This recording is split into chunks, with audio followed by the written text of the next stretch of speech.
Welcome to another episode of the Ferris Sports Update. I'm your host this week, Harrison Watt, here in the Ferris Sports Update. Excited to bring you a little bit of action from Bulldog basketball and soccer, but first, we're going to talk a little bit of Ferris State football here with Coach Caserta. And Coach, thanks so much for joining me here today on the Ferris Sports Update. Absolutely, happy to be here.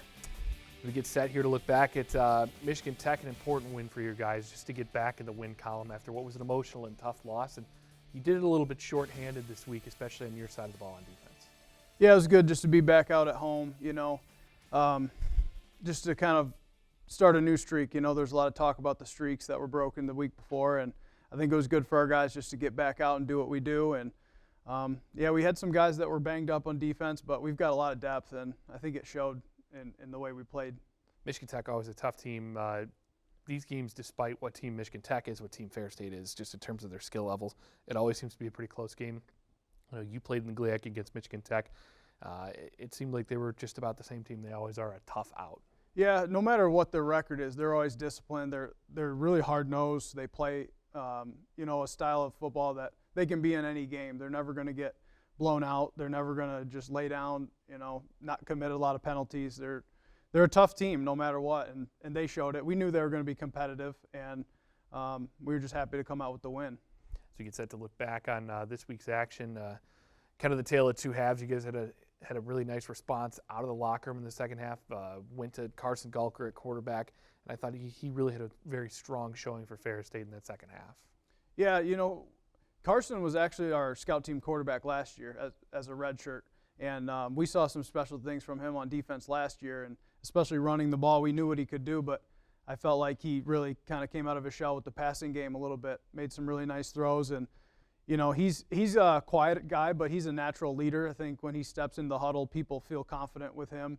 When he came in for Evan, the guys just rallied around him, and he made some good plays.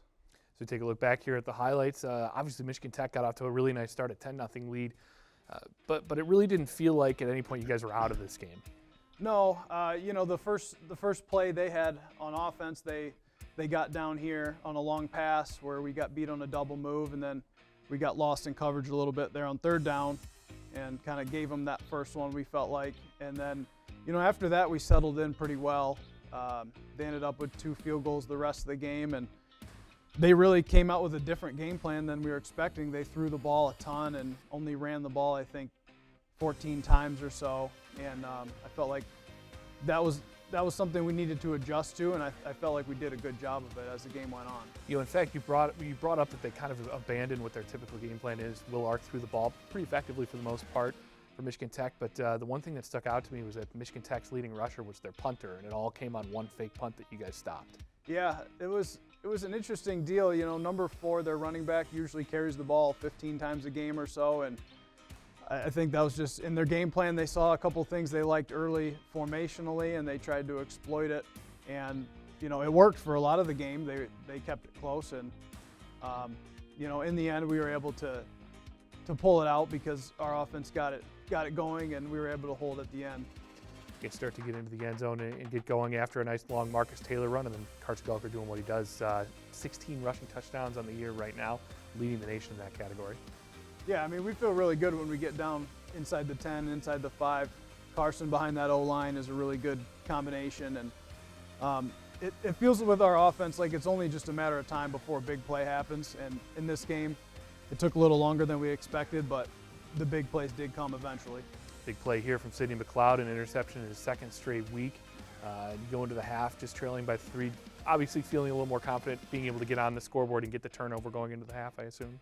Yeah, I think we started to get our groove a little bit. We settled in there in the second quarter. We were getting great pressure on the quarterback, Jordan Jones, Ian Hall, Caleb Murphy. Those guys were getting after him. And then, our offense can rip off these chunk plays like this, and then the momentum starts to turn.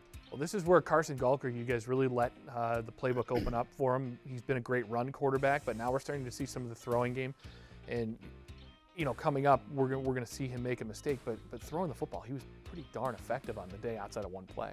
Yeah, he was throwing some nice seam balls. He looked very confident throwing the ball. He's got a good arm. He's got a nice strong arm, and he was putting some good zip on it, getting it to our guys in space, and I feel like this is just the tip of the iceberg for him as a passer. Nice defense here by Sidney McLeod again. Has a strong game in that secondary. You got a couple of guys out in that secondary right now, but good senior leadership here from McLeod. And then you're going to see Carson Gulker really start to connect here with Tyrese Hunt-Thompson, who he's going to find a little later for a touchdown. Yeah, Tyrese is a guy that, he can be kind of invisible for a minute and then suddenly he goes for 80 yards, and he could have gone for about 200 in this game. We missed him just a couple times. But that was the big mistake, obviously, right there. Carson wishes he had that one back, but the very next play right here, he just throws an absolute dart to Tyrese and he turns on the Jets. I mean, that's how dangerous our offense is. And it shows you the confidence Coach Anise has in Carson that he just throws a pick and we turn right around and have him throw a deep ball. Yeah, and really being a redshirt freshman going back out there after, this is a guy that hasn't thrown the football much at this level yet, and he sends him right back out there and he goes, just go hit Tyrese and let's make it happen. His mental response has to be a really huge positive for this team going forward. Yeah, I think Carson's like unflappable. He doesn't really get up, get down. He's very steady demeanor. He's just a good calming presence for the offense. He's not going to freak out if he makes a bad play, and he's just going to come back. And, that was obviously a huge play in the game. 28-20 the final. You guys pick up another GLIAC win. Obviously important as you try and roll down the stretch here and clinch a playoff spot. Now you got to go on the road to Northern Michigan in the Superior Dome. You've got some experience playing there. What are some of the challenges maybe you expect to see from Northern Michigan?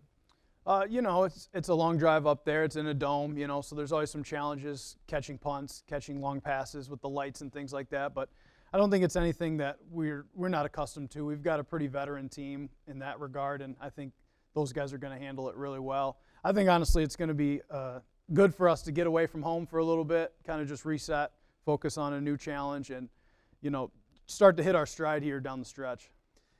You go back a couple of weeks and people really focused, especially on social media, as I'm sure you saw, on that one specific game against Grand Valley. But I think what people have failed to realize about this program is it's not just about beating one team now. The goals are so much bigger. How have you seen your guys mentally move forward since that game, really? Yeah, it was a big letdown for the guys, I think, just in the way that the game was lost. I felt like we gave it up a little bit. But, it's about being resilient. I mean, these guys haven't lost a game, some of them in their whole career here, but they just come back to work on Tuesday, ready to go. Like you said, everything's still in front of us that we want to accomplish in terms of, getting into the playoffs and then making a run. So we're just focused on every day, trying to get a little bit better. And, it hurts, but you got to move on. So we did that, and we're ready to continue that climb. Well, Coach, thanks for joining us here today on the Ferris Sports Update. Thanks for having me. When we come back, we will talk Bulldog basketball coming up next in the Ferris Sports Update.